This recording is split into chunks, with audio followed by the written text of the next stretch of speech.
Merhaba. Salam. Namaste. Привет. Sinkel. Hola. Cześć. Здравей.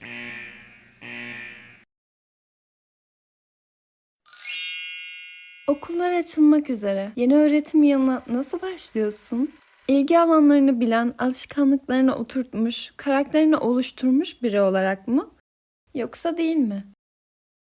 Tamam. Nasılsın görelim. Mesela sabah uyandın.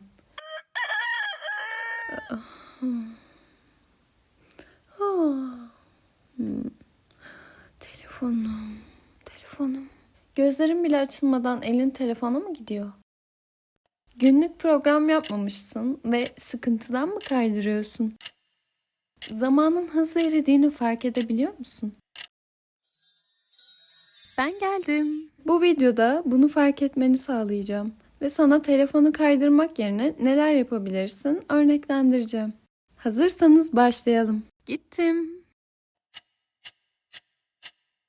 Zamanı yakalayıp kendi lehimize kullanalım.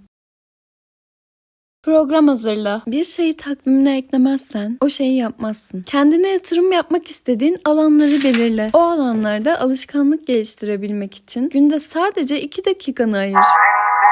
Notion uygulamasında kullanabilirsiniz. Estetik sayfa düzenleri çok güzel değil mi? Bu kitabı okuyarak seviyenizi daha da artırabilirsiniz. Karakterini tasarla. Kimliğiniz alışkanlıklarınızdan doğar. Kim olmak istediğine karar ver ve karakterini tasarla. Tıpkı oyun gibi. Bir vizyon panosu oluştur. Yeni karakterin neler yapmalı? Bunu oluştururken çıkartmalar yapıp panonu güzelleştir. Ve her alışkanlığın sonunda X atmayı unutma. Zinciri kırma. Günlük tut. Yarattığın karaktere dönüşebilmek için rutinler oluşturacaksın. Ama her günümüz aynı olmaz. Bazı günler içinden bir şey yapmak gelmez. Tıpkı üzüntü gibi hissediyor olabilirsin. O günün işlerini erteleyip mola verebilirsin. Ama yatağa atlayıp yorganı üzerine çekme. Duygularını kabullen, onlarla barış. Ne hissediyorsan bırak gelsin.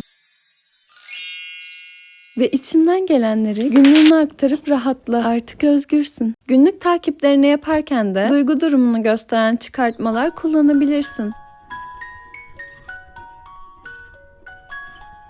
Çalma listesi oluştur. Çalma listelerini çok severim. Temizlik ve ev işi yaparken keyifli hale getirebilecek eğlenceli liste. Yağmurlu günlerde dinleyebileceğim listeler. Sevginize ya da en yakın arkadaşınıza gönderebileceğiniz şarkılar listesi. Ve en önemlisi kitap okurken odaklanmak ve dışarıdan gelen sesi bastırmak için klasik müzik listesi. Müzik her zaman iyileştirir. Kitap oku. Karakterinizi geliştirebilecek en kilit alışkanlık kitap okumaktır. Bir kitap köşesi oluşturun ve orada sadece kitap okuyun. Oraya her oturduğunuzda elinize kitap almak isteyeceksiniz. Bu bir gerçek. En havalı kızlar kitap okuyanlardır. Kitap paylaşları yapabilirsiniz. Okumak için sizi motive eder ve el becerinizi geliştirir.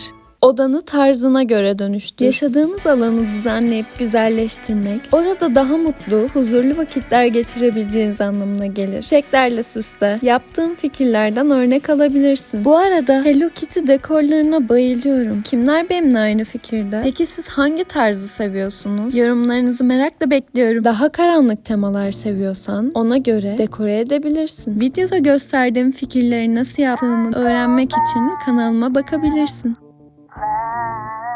Odana fantastiklik kat. Mesela deniz canlılarına odanda misafir edebilirsin. Ya da duvarlarının akşam göğü gibi görünmesi için büyü yapabilirsin. Bulutların arasından çıkan bir dolunay. Her kurt adamın kabusudur. Öyle değil mi? Yaratıcılığını geliştir. Hem bunu yapıp hem de doğayı korumaya bir nebze de olsun katkı sağlayabilirsin. Tabii ki dönüşüm fikirleriyle. Senin çöpün senin hazinendir. Şurada biraz kalmış. Şu çiçeklerin güzelliğine bakın. Sizce boyalı hali mi yoksa kristal hali mi daha güzel? Aklına gelebilecek her çöpü dönüştürebilirsin. Onların sadece çöp olmadıklarını düşün ve içlerinde taşıdıkları potansiyelleri keşfet. Onlarla birçok şey yapabilirsiniz. Hatta onlarla sanat bile yapabilirsiniz.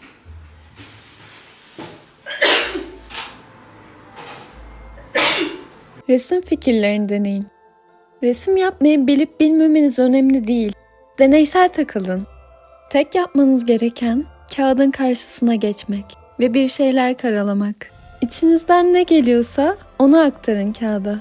Daha önceden paylaştığım fikirlere göz atabilirsiniz. 3D gözlükle resim yapabilirsiniz. Sadece elle boyayabilirsiniz. Boya yerine kahve kullanabilirsiniz. Dinlediğiniz şarkılarda size neler hissettiyse onları çizebilirsiniz. Resim defterinizi çalışma masanızda açık bir şekilde bırakırsanız canınız çeker ve daha sık resim yaparsınız. Kim bilir, belki de geleceğin büyük sanatçılarından biri olacaksın. Umarım bu fikirler seni biraz da olsa motive eder ve bugün ayağa kalkmanı sağlar. Değerli vaktini ayırıp izlediğin için teşekkür ederim. Hayallerin gerçekleşsin ve hep sanatla kal. Hoşça kal. Evet. Buraya kadar izleyenlere bir sürprizim olacak. Yazdığım bir cümlenin kelimelerini videonun içerisine rastgele serpiştirdim. O kelimeleri bulup doğru sırayla yazan 5 kişiye hediyelerim var. Detaylar için açıklamayı okumayı unutmayın. Abone olup bildirimleri açarsanız yaptığım bu tarz videolardan ilk siz haberdar olursunuz. Beni sadece en yakın arkadaşlarınızla paylaşın. Şimdiden teşekkür ederim. Arı sakızı.